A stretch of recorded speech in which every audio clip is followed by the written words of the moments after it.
Today, we come to the end of the octave of Easter, an 8-day period where every day is celebrated as if it were Easter Day itself. For those of us who do the Liturgy of the Hours, we're very aware of this because at morning prayer and evening prayer, we say the same psalms each day that we said on Easter morning and Easter afternoon. It's also, since 2000, by dictates of St. Pope John Paul II, Divine Mercy Sunday. What is your meaning of the word mercy? Is it just or merely forgiveness of sins? Or is it a much more encompassing term, reflecting the full scope of God's love for us?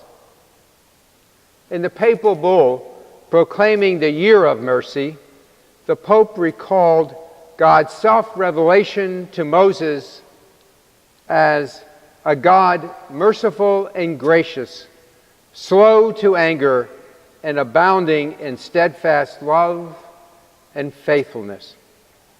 That's Exodus chapter 34, verse 6. The word mercy refers to that love of God in which forgiveness is only a part of the whole. The Hebrew word is HSD. Remember, no vowels in biblical Hebrew.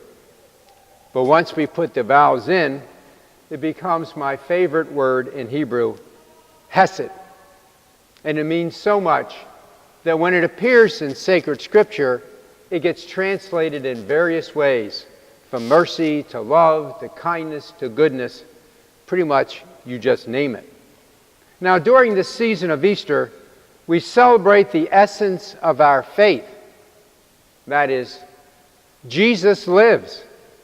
Without this truth, faith simply falls apart. But we believe in the truth of the resurrection. This is a celebration of God's most merciful gift to us, Jesus himself.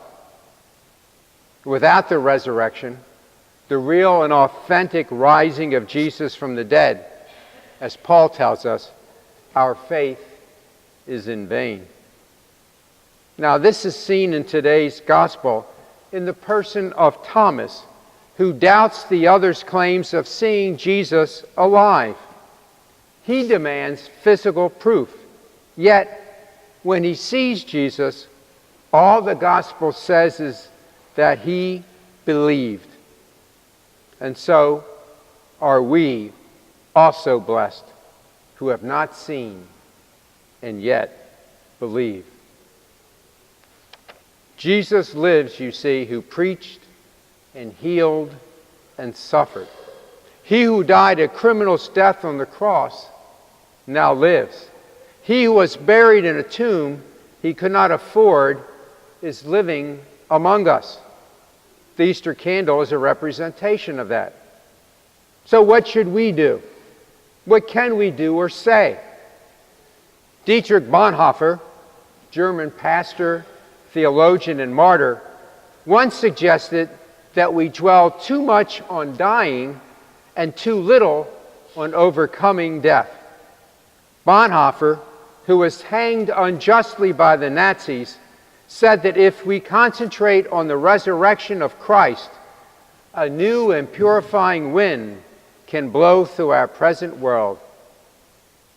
If only a few people really believed in the resurrection and acted on it in their daily lives, a great deal would be changed.